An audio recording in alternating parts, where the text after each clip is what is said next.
You know that moment when you open your bank app and your stomach tightens before the number even loads? Not because you spent too much this week, but because you already know what you're about to see. You plan to save? You told yourself this month would be different. And somehow, every time you get close, something inside you pushes back. Not loudly, quietly. You don't feel lazy, you don't feel irresponsible, you just feel tired of fighting yourself. Here's the truth most people never hear. Saving your first $5,000 doesn't fail because of math. It fails because of emotion. On paper, the number isn't extreme. Spread over months, it's reasonable. But emotionally, that money feels dangerous to hold. It feels like money you might need. Money that shouldn't be locked away. Money that could protect you if something goes wrong. And that feeling is powerful. So every time you try to save, your brain treats it like a loss, not a gain. A loss of safety, a loss of comfort, a loss of options. That's why saving doesn't feel calm at this stage. It feels tense. You're not building wealth yet, you're arguing with your instincts. And that's why advice like just be disciplined doesn't work here. Because discipline doesn't win emotional fights. Understanding does. Before you can save $5,000, you have to understand why your mind resists it so hard. This isn't a budgeting problem. This is an emotional wall. And until you see it clearly, you'll keep running into it again and again. When most people think about saving money, they imagine something positive, security, progress, responsibility, but your brain doesn't see it that way at first. To your brain, saving your first $5,000 feels like you're taking resources away from yourself. It feels like you're giving something up, not gaining something. This happens because your brain is wired to protect you in the short term. It cares more about what could go wrong this month than what could improve your life next year. When you move money into savings, your brain reads that as reduced access. Less flexibility, less protection against surprise problems. So it reacts the same way it would if you lost that money. That's why saving feels uncomfortable even when you're doing everything right. You start thinking things like, what if my car breaks down? Or, what if I need this later? These thoughts don't mean you're bad with money. They mean your brain is doing its job too well. At this stage, $5,000 isn't just a number. It represents control. And control is scary when you're not used to having it. Your brain prefers familiar stress over unfamiliar stability. Even if that stress is exhausting, at least it's predictable. This is also why small savings feel easier. Saving $50 or $100 doesn't trigger the same alarm. But as the number grows, so does the emotional pressure. Your brain starts pushing back harder, not because saving is wrong, but because it feels unsafe. Until you understand this, you'll keep blaming yourself. But the real problem isn't discipline. It's that your brain hasn't learned yet that saving money is protection, not danger. As your savings start to grow, something strange happens. The stress doesn't disappear. It actually changes shape. Instead of worrying about having too little money, you start worrying about losing what you've saved. This is the stage where many people quietly sabotage themselves without realizing it. Thanks, you too. When your savings are low, spending feels normal. When your savings begin to rise, spending feels emotional. You start justifying purchases you don't really need. Not because you forgot your goal, but because your brain wants relief from the tension of holding money you're not used to holding. Spending becomes a way to calm that discomfort. This is where phrases like, "wonder, I deserve this" show up. They sound harmless, even healthy. But often, they're not about enjoyment. They're about releasing pressure. Saving creates emotional friction, and spending becomes the escape valve. This is why people often get close to their first $5,000 and then slide backward. Not in one big mistake, but in small emotional ones.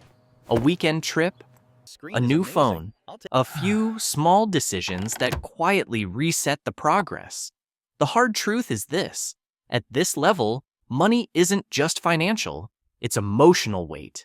And if you don't know how to sit with that weight, you'll drop it the moment it becomes uncomfortable. Most advice ignores this phase completely. It tells you what to do, but not how it feels while you're doing it. That's why so many people never cross this point. They don't fail because they lack knowledge. They fail because they don't understand the emotional cost of growth. There are forces working against your savings that don't show up in your budget. You can't see them on a spreadsheet, but you feel them every day. These are emotional enemies, and they're the reason saving your first $5,000 feels so heavy. The first enemy is financial shame. When you believe you should be further ahead by now, saving starts to feel pointless. You avoid checking your progress. You delay decisions. And sometimes, you spend just to stop thinking about it. Shame doesn't motivate you, it makes you hide. The second enemy is validation spending. This is when money becomes a way to feel okay about yourself. A nicer meal, better clothes, small upgrades that say, "I'm doing fine." These purchases aren't about comfort. They're about proving something to others or to yourself. And they quietly pull money away from your future. The third enemy is old scarcity memory. If you've lived through unstable money periods, your brain remembers that fear. Even when things improve, your instincts don't update right away. Holding cash feels risky. Saving feels like locking food away during a storm. Here's the key point most people miss. You're not bad with money. You're responding to pressure. Until you name these enemies clearly, they control your behavior without you noticing. And you can't beat something you don't see. At this stage, most advice starts to fall apart. People tell you to budget harder, cut more expenses, or just stay disciplined. On the surface, that sounds reasonable, but discipline isn't the real problem. If it were, you wouldn't be able to hold a job, pay bills, or show up in other areas of your life. The truth is, discipline works best when emotions are calm, but saving your first $5,000 doesn't feel calm. It feels tense. Every dollar you don't spend creates friction inside you, and discipline alone can't remove that friction. Willpower is a limited resource. When your day is already full of stress, decisions, and pressure, saving becomes the easiest thing to break. Not because you don't care, but because your brain wants relief. And spending provides instant relief. This is why strict rules often backfire. They turn saving into punishment. You start resenting the goal instead of feeling supported by it. Over time, that resentment builds, and one emotional decision wipes out weeks of effort. Real progress at this stage doesn't come from pushing harder. It comes from understanding what triggers the urge to spend and planning around it. Until you address the emotional side of saving, discipline will always lose. Not because you're weak, but because you're human. Most people think saving money is about changing behavior. Spend less, save more, follow the rules. But that's not what's really happening here. The real fight is between who you think you are and who you're trying to become. If your inner story says, "I'm just not good with money," every attempt to save feels fake, like you're pretending to be someone else. Your actions don't match your identity yet, so your brain pushes back. It looks for reasons to return to what feels familiar, even if familiar is stressful. This is why your first $5,000 feels so hard. You're not just saving money, you're challenging an old self-image. You're asking yourself to believe that you're someone who plans ahead, delays comfort, and protects their future. That's a big shift, and it doesn't happen quietly. At this stage, mistakes don't mean failure. They mean your old identity is fighting to survive. Every urge to spend is really a question. Is this who you are now, or are you going back? Once this clicks, saving stops being about perfection. It becomes about consistency. You don't need to win every moment. You just need to keep showing up as the person you're trying to become. Your bank balance will follow your identity, not the other way around. And until that identity changes, no strategy will feel stable. When you finally reach $5,000, the change isn't dramatic on the outside. Your life doesn't suddenly look different. You don't feel rich. Nothing flashy happens. But inside, something important shifts. The first thing that changes is your sense of panic. Problems don't disappear, but they lose their power. A small emergency no longer feels like a crisis. Your brain stops scanning for danger all the time. That constant background stress starts to quiet down. Next, your decisions slow down. You don't react as quickly or emotionally. Instead of asking, "Can I survive this?" you start asking, "Is this a good choice?" That pause is the real upgrade. It's the space where better decisions live. You also start trusting yourself more. Not because you have money, but because you proved something. You proved that you can follow through. You proved that you can protect yourself instead of relying on luck or hope. That confidence doesn't come from motivation. It comes from evidence. This is why $5,000 matters so much. It doesn't make you wealthy. It makes you stable. And stability changes how your brain works. Once your mind feels safe, it finally has room to think about growth instead of survival. This is the point where a lot of people undo everything they worked for. Not because they're careless, but because they misunderstand what $5,000 actually represents. They treat it like a reward instead of a foundation. You start hearing thoughts like, "I earned this," or "I can finally relax." Maybe it's a trip, a new gadget, or a bigger lifestyle upgrade. On the surface, it feels reasonable. After months of saying no, spending feels like balance. But emotionally, it's often a release, not a choice. The danger here isn't one big purchase. It's the shift in mindset. The moment you stop protecting that money, you send a signal to yourself that it wasn't that important after all. And once that signal is sent, it's easier to dip back into old habits. This is why people bounce between progress and setbacks. They hit the number, feel relief, and then slowly leak the money away.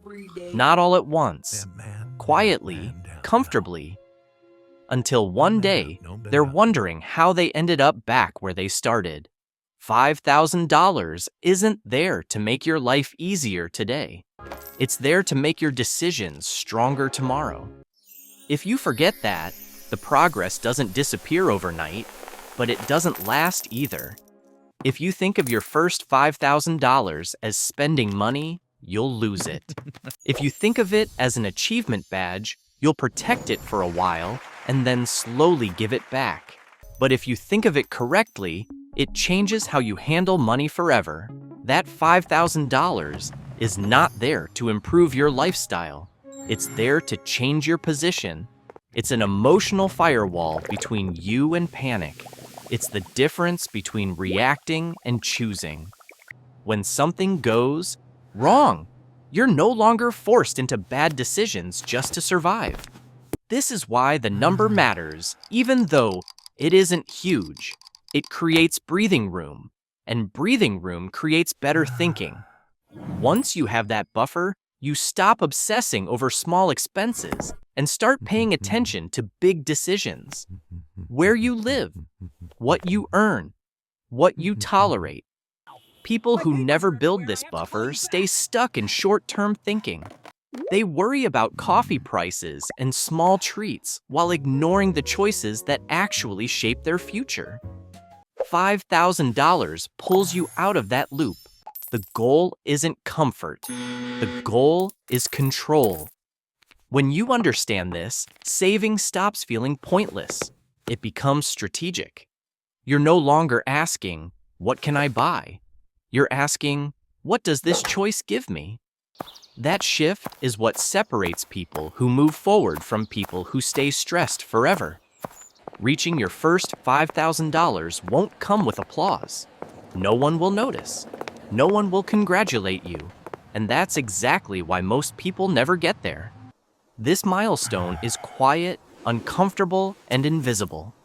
It asks you to change before the world gives you credit for it. The real decision isn't about money.